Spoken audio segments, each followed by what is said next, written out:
This is our full conversation with Blake Shelton, Gwen cameo included.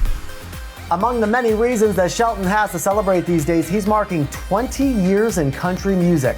His new album's called Body Language. He talked about that. Oh yeah, and the other big reason for celebration with our Cindy Watts. Where are you? That's stunning. This is Gwen's, like her like glam room or whatever. It's like she's got this whole setup here that's like, I've got the little ring light and all that stuff. So I brought my computer in and I'm set it down on her setup. And as you can tell, I have no clue about computers. So I can tell right now I'm going to mess around and trying to do it this other way. And 30 minutes is going to go by. It's all good. All good. I'm now going to make a note to go order a ring light because you look stunning. All right. All right. Yes. Stunning. You have a few things going on right now. A couple, like a TV show and a wedding and an album and 20 years in country music. Like all at the same time. I know.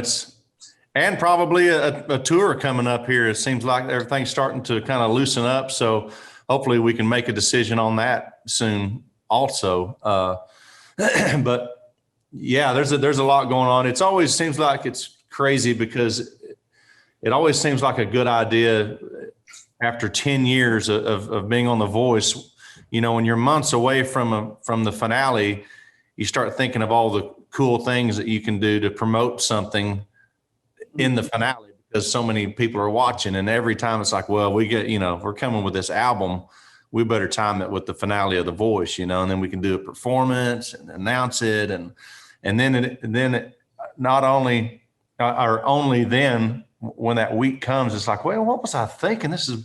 I've got the finale of The Voice, you got these kids that I've got to get in there and I got to work with them and they deserve that time from me.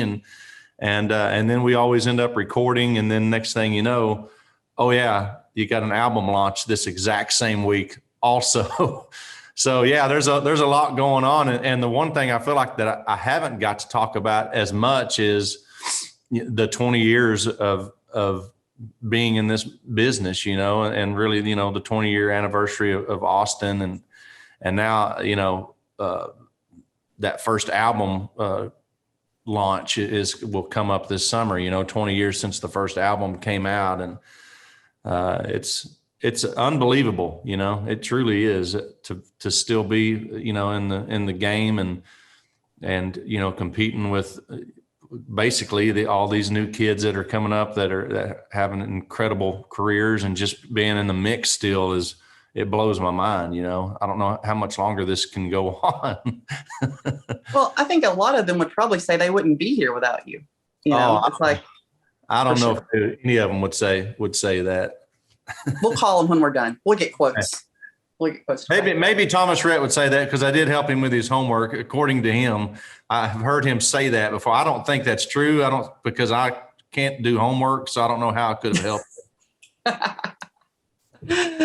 Well, when you think about like, what are your five favorite memories over the last 20 years? The entire rise of Austin, the way it happened, and just, it was literally, if you could have written, if I could have sat down and wrote, here's how I'm dreaming of my first single, how it'll go, the song comes out and it becomes this runaway hit that just takes country music by storm, and I'll be damned if that's what happened, with that, especially at radio, I mean, it was just, I remember, when the song went number one, it was like, throwing babies in the air, the record company, me, my team, and really I felt like the community in Nashville also, because I'd been around for a minute, about 7 years.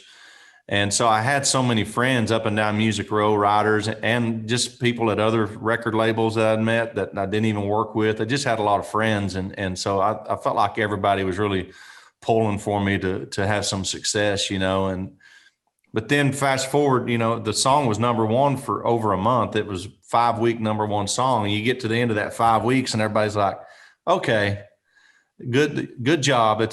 We're sick of it now. That was crazy. And then when that first album went gold, I remember I was at the Grand Ole Opry performing, and I didn't even know him very well at the time, but Marty Rowe was performing that night with Diamond Rio, and the record company surprised me with a gold record plaque. And I remember I was walking down the hall. I had this plaque, and I saw Marty Rowe in his dressing room. I was like, "Hey man, you got to come here and come look at this," And I literally only met him maybe once or twice. I was like, "Look, I got a gold album. I got a freaking gold album." I remember Marty was like going, "Yay, good for you." That was a big deal for me. And then obviously being inducted to the Opry. The bigger deal for me though was being asked to join the Opry, because I remember that's when I was just shocked. And I was there. Oh, were you? I was with you that night. Mm-hmm. Yeah, I think if I remember right, that's was the grand reopening after the flood. I think, but because Trace is the one that asked, and that was a big moment for me, because he and I are just had the fact that he was the one that asked was a huge deal to me. And I don't know how many I've listed now, but I there's been a lot of career highlights for me. I think the biggest shocker for me was having probably my biggest hit of my career 18 or 19 years into this thing with God's Country. It's like, whoa, what, my God, that's for one of the elder statesmen left, in the mix to have that moment this far into my career and being to a point where I realize now how rare and what a big deal a record like that is for any artist, And so I was really able to soak it in and take it in. That's one of the hardest things to do in this business for me is to really take in those successes that I've had along the way. It's like, I don't know what it is. I don't really experience them how I wish I could. Like you see Luke Bryan do, when he wins something, there's like a barn party and stuff lit on fire, and he really knows how to live in the moment. And those things always just kind of have blown past me for whatever reason. But with God's Country, it was like, no, I'm gonna celebrate this and take it in, and I still probably didn't do it the way Luke would have done it, but it was a blast though.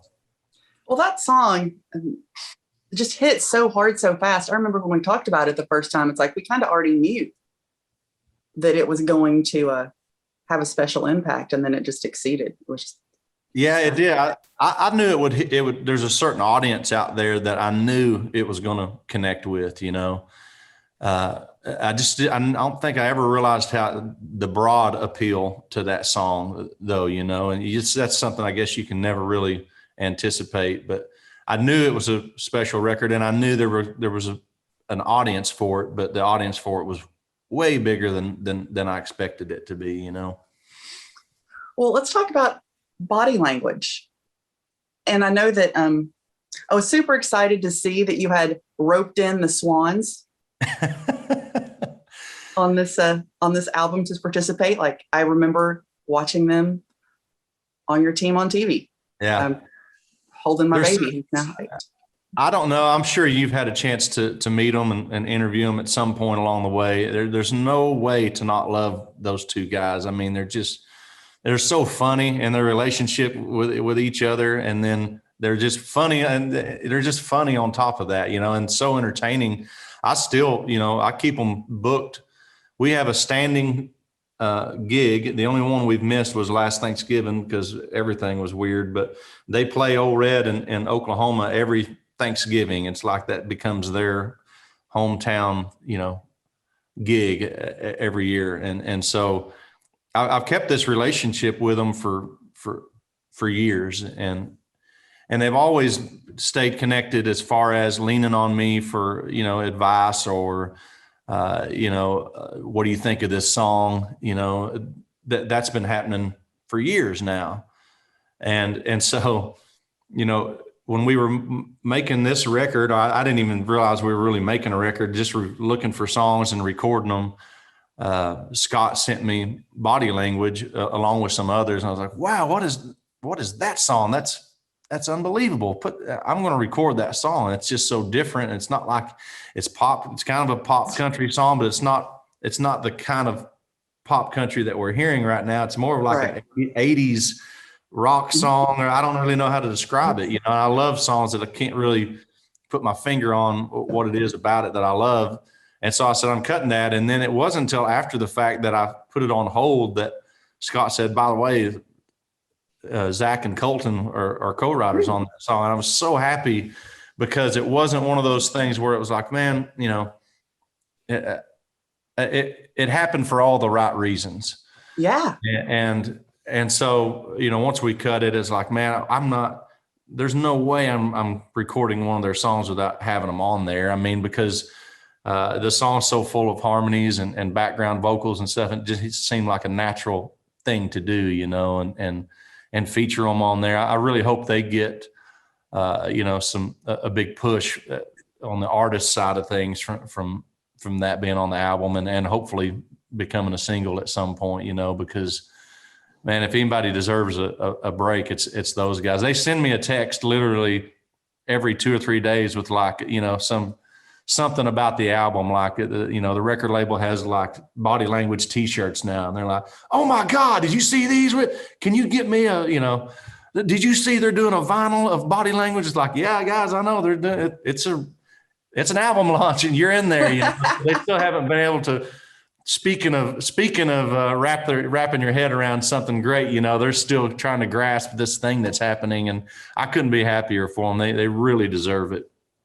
But how proud are you as kind of, you know, as a coach? I mean, you met them when they knew nothing, and now you accidentally recorded one of their songs. It's all true. And I love to remind them. Did you see Gwen sneak by there? I love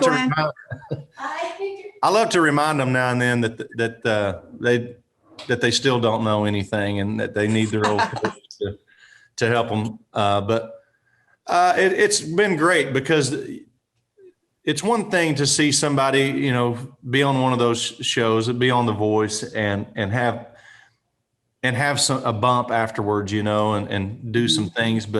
And they had that because they got the record deal and they had a song that went up the charts. But then, you know, as happens so much with these things, it just kind of, they lost the momentum and everything fell apart. They lost the record deal and a lot of people would have packed it up. I may have, if it had been me, you know, packed it up and just went, you know, this isn't meant for me, you know, and those guys didn't. They've dug in, they've worked hard. They've really worked to develop their writing skills and which is evident with this song. Right. And they've just never given up. And now to have some kind of a reward and payoff for that is, for me as a coach watching, it's super exciting and to be this involved with it, you know, and like I say, for all the right reasons. It was almost like auditioning for The Voice. I had no idea. You know, it was the Swann brothers behind me when I first met them. And I had no idea that the Swann brothers wrote this song when I first heard it. I just fell in love with the song. You picked them twice. That's right. That's right. They won 2 blind auditions. Yeah. So Happy Anywhere, you're putting out this album. You've already had a big hit on it. You're working on another one. And Miss Gwen is passing back and forth behind us. Tell me about recording that song with her and why that song is, you know, special. And that was the one you wanted. Well, I was telling somebody the other day, it's still hard for me to get over the hump of when I'm working with Gwen, of just the fact, just going at it in a way that's like, oh, me and my fiance are making music together. Isn't that sweet? You know, I haven't gotten over the hump of that's Gwen Stefani, you know, and I had that moment, speaking of Happy Anywhere, when we were in the studio. At that point, I believe we had recorded, I know we'd obviously recorded Go Ahead and Break My Heart. We wrote that song together. And then I think we had written and recorded You Make It Feel Like Christmas. And so you would think by now I would be used to being in the studio with her, but she was in the vocal booth here in Los Angeles over at Henson Studio, where we record a lot when I'm here. And me and Scott both had our phones out filming her in the booth so we could send that. He wanted to send it to the songwriters. And I just wanted to have it for like my sister or whatever to be like, oh my God, Gwen's in there. We're gonna make another record, and we're all just kind of giddy about the fact that, first of all, it's just odd and weird to have her on a country record. But second of all, it worked so perfectly. I feel like we have a good blend together, and she just fits on those songs, so luckily, those two things worked out, but I'm not over the hump of like when she's going to come out before the pandemic hit, out on tour. We were just getting there with, oh my God, I can't even think of my own songs. I don't want to live without you. That song, the one that we did on the Grammys that went number one. Unbelievable what's happening to me. But that song was just getting there. And so there was a few moments that when I was touring before the tours canceled, she came out on tour and she was like a big surprise. I made sure the band and crew, nobody would say, don't get on social media, because I want the audience to be surprised when she comes out and sings a song with me. And so, but I think it happened 2 or 3 times that I would walk out on stage and start my show, but all I could think about was, I can't wait for this moment when Gwen comes out here and surprises the crowd. And of course, it was everything that I thought it was going to be. It would erupt. I mean, you couldn't even hear her to sing the song, because they're all, I think it's in the back of the people's mind when they come to my shows that wonder if she's there. Sometimes you'll see them like looking, trying to see if she's backstage or whatever. And so when she came out, it was just deafening. And so again, it's that moment of, I still get giddy about the fact that it's, let's face it, it's Gwen Stefani. Like it's a big deal. Well, I mean, it's good to get giddy about your fiance. Like, it would be bad at this point if you weren't giddy and you were still. That's true. Yeah. That's true. So give us a wedding update. Like what's going on? What's going on with wedding?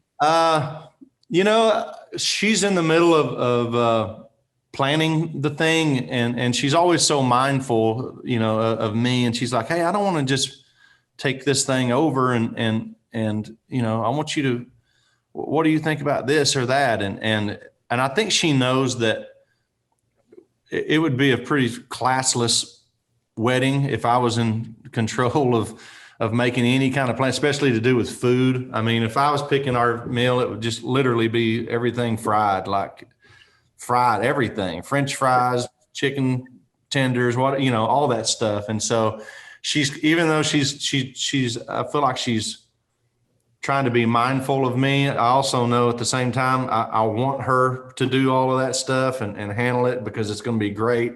And I think she's having a blast doing it. I mean, I know she's having a blast doing it, So are you picking your own clothes, or is she doing that too? Well, I never pick my own clothes unless I'm doing, one of these FaceTime calls with you. I get to put the cap on and my shirt, but she picks my clothes for things like that, whether it's something formal with the family, and then and I never even pick my clothes for The Voice. I have a girl that does that for me. So nobody lets me pick clothes. Let's just put it that way. It's not just a Gwen wedding thing. That's just an in general thing. That's hysterical. Well, let's talk about the rest of the album. What other songs on this album are you excited for people to hear? I mean, we've covered Body Language. Bible Verses is a song, but I don't want to spend too much time on that because it's out there, and I think the the fans that are really interested in the album may have already found that one, but if you haven't, go give Bible Verses a listen, because it's just an incredibly well-written song, and I was thrilled to get a chance to record it. Outside of that, there's a song in there called Corn that I actually literally had a phone call with my record label and manager, where I made a legitimate push to try to get that out as like, a single, the single instead of Minimum Wage. I was like, let's go with Corn. And I remember they were like trying to delicately like go, man, I don't know that everybody is as excited about Corn as you are. Like, let's take a minute. And I'm going to get it out there as a single. You wait and see, because everybody loves Corn. I mean, Corn is Corn, right? Yes. Yeah. Corn is my favorite. But I want to go back to Bible Verses for a minute. Because we went by that pretty quickly. And I think that that's a life-changing song for so many people. Tell me how that song hit you when you heard it. Like when you heard it the first time, what did you feel?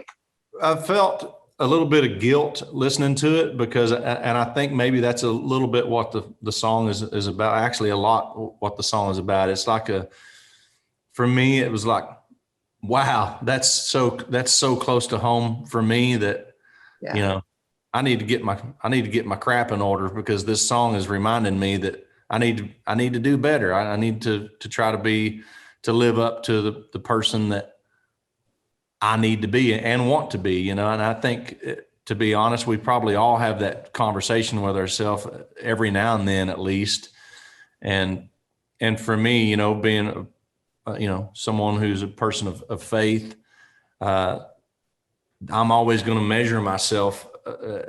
Right. That's always going to be the watermark. Like, am I being the person that God expects me to be, and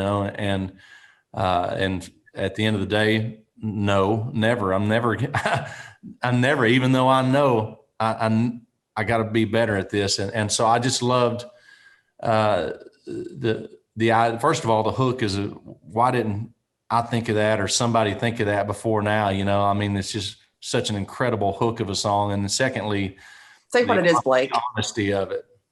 Tell people what the hook is. Say what it is. It's here we go again. Another one of these things where I can't think of my own songs. No, it's I can tell you.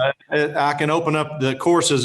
If I can open up that good book, and heaven don't look like it's out of reach, when it feels like those apostles are giving me the gospel and not the third degree, I just want it to read like Bible verses, not the Bible versus me. And as just those lyrics are just like, holy moly, that's honest. And I love that, It's just stunning. And then Corn is on the other side.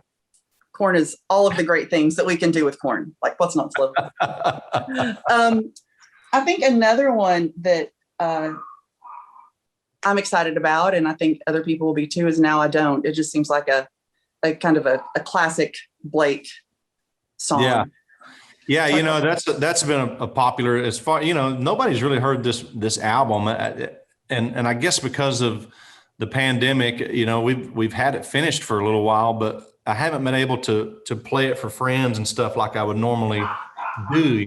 It's like, normally we're out on the road and I'm letting the band hear it. I'm letting my friends all hear it at cookouts or whatever, playing it, and none of that stuff's happened.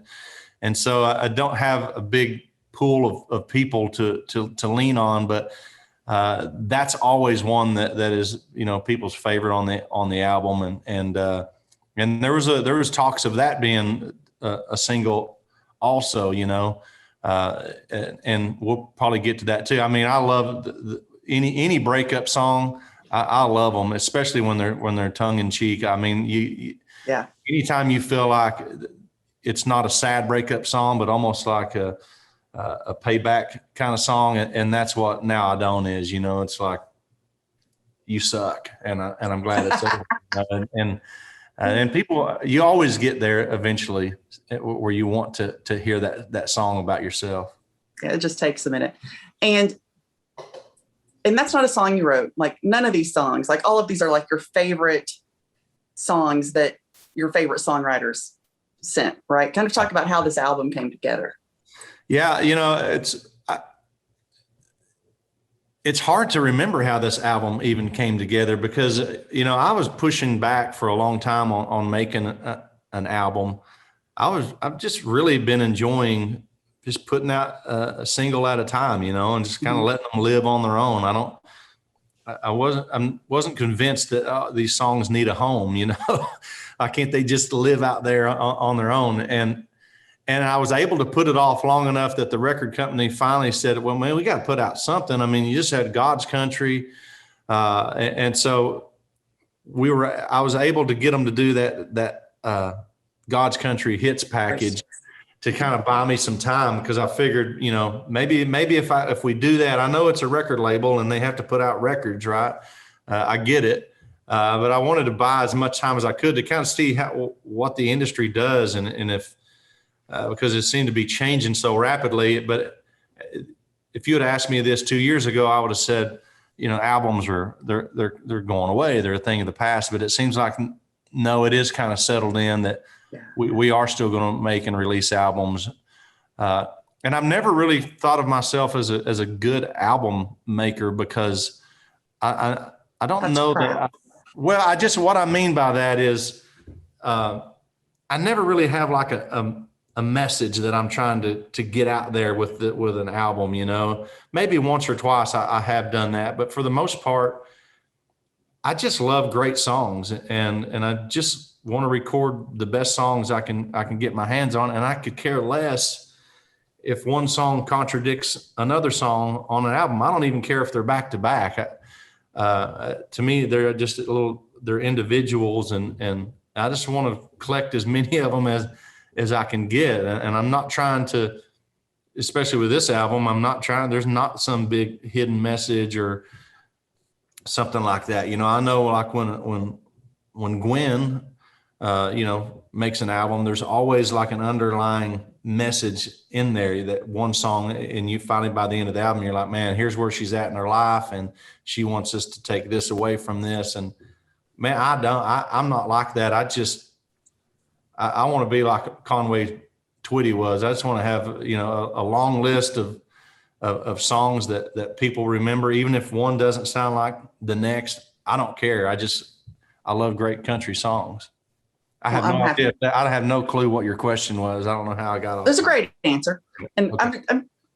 I'm happy you keep putting out albums. I mean, when you think about it, Blake, how sad would you be if Earl Thomas Conley only put out singles? That's true.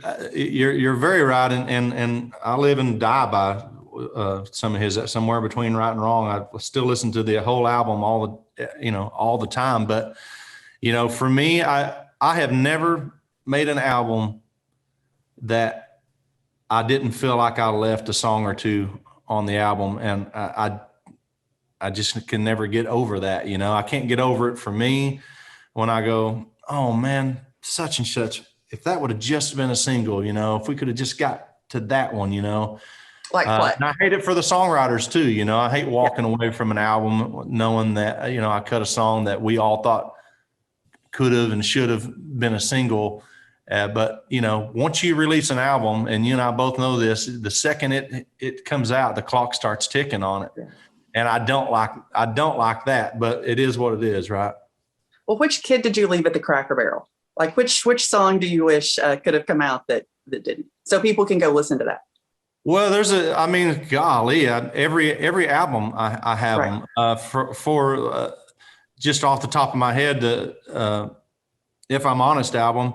I felt like there's a song on there called It Ain't Easy that, oh my God, why wasn't that a single? Like, I'm so stupid. What was I thinking, And all the way back to my Barn and Grill album, there's a song on there. There's two songs on there that I thought were hits. One was called Cotton Picking Time, that I believe Paul Overstreet may have co-wrote that song. And then there's one that I co-wrote called On a Good Day that I always thought was a big hit. And, that's back when it's 3 singles and we were out of there, not that I regret any of the singles that we released, proud of those too, but just felt like we left things on that record. All of them I feel that way about.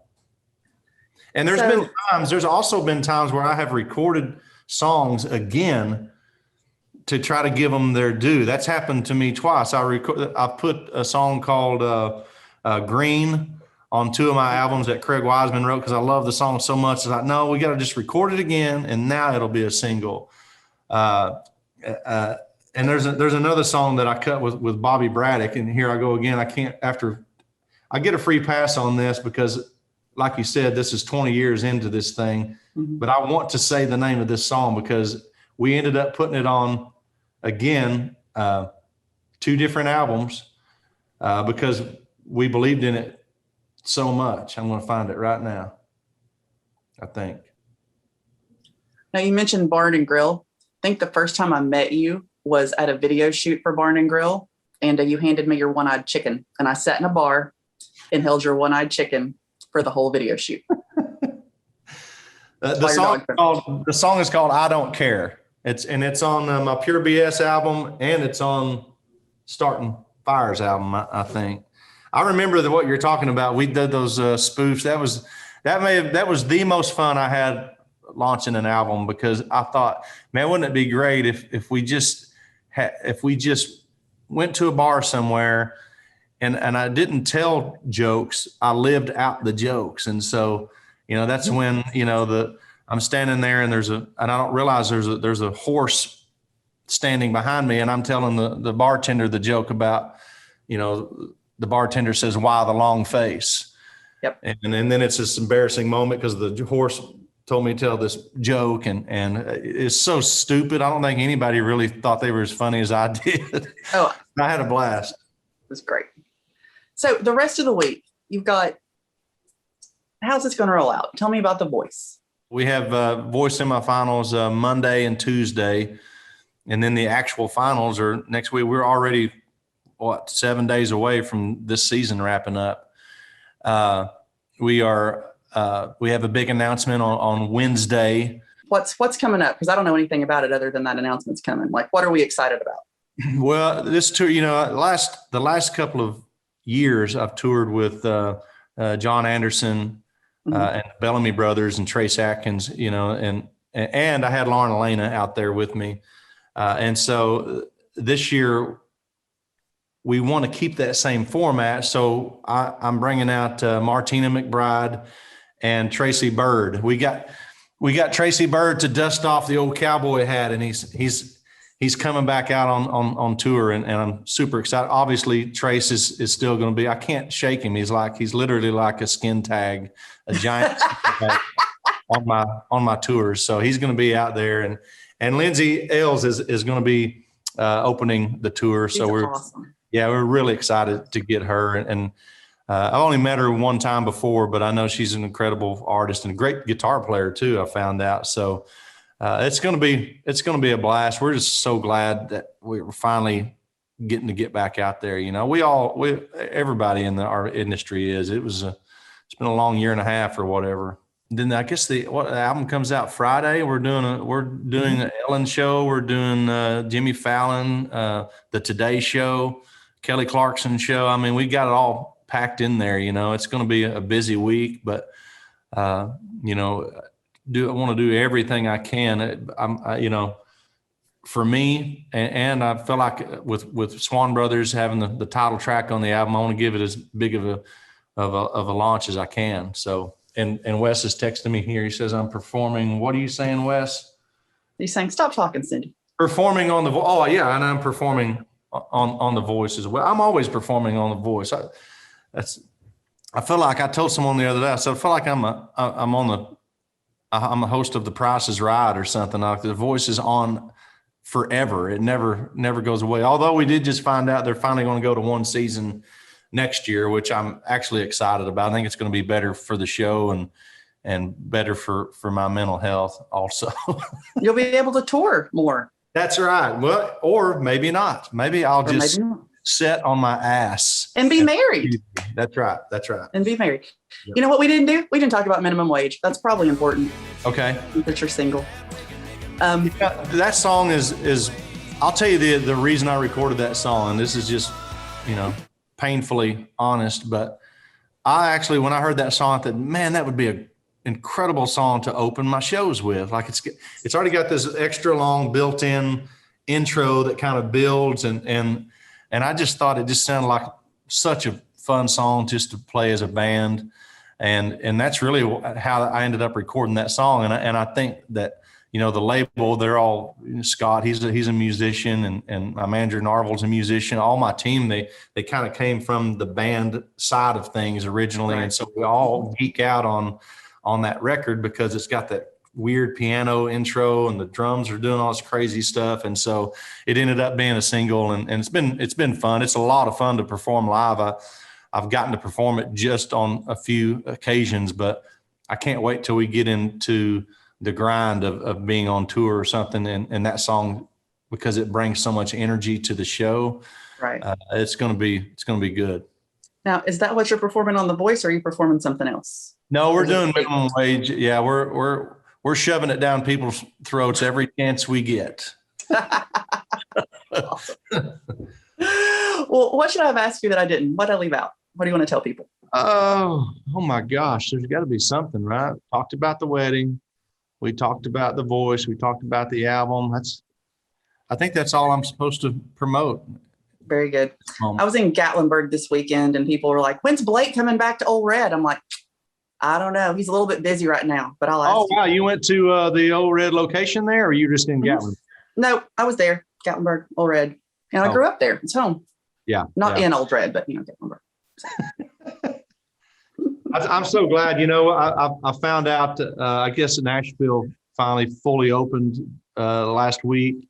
Yeah. And the Old Red people said that it was just insane down there. They're so happy that it's finally, you know, back to business. And it's been really exciting to see those things come to life. And, you know, the one in Orlando, it had its legs knocked out from under it by grand opening, was in the pandemic, you know, so we're just now getting to experience what that thing's doing down there. And it's just blowing up. People are so excited to have a place to come just listen to country music any day of the week, almost any time of the day. So it's going great down there too. I'm glad they're finally getting to have that happen the way it should, you know. It's insane. So, you know, your first hit was 20 years ago. You were in town a long time before that. And now you have this chain of restaurant, bar, performance venues. You have a hit TV show. You have an obscene amount of number one hits. And you're getting married to a beautiful woman very soon. And a liquor line, right? And the liquor line. What else, Blake? I hope nothing. I actually hope nothing. That's plenty for me. One of Gwen's boys last night asked me, he goes, "Have you ever won an Oscar?" And I go, "No, buddy." I said, "Yeah, people that win those are like in movies and stuff." And he goes, "Well, then just be in a movie." And I went, "No, man, there's no amount of money that's going to attract me to be in a movie, especially just to win an Oscar." But didn't you were in a movie? You did the Angry Birds. That's how I know. That's how I know. I've done just enough movie work, and it was fun, but I've got enough on my plate as it is. Hey, thanks for watching. If you like this video, check out these other videos from USA Today Entertainment to stay up to date on all of the latest celebrity news.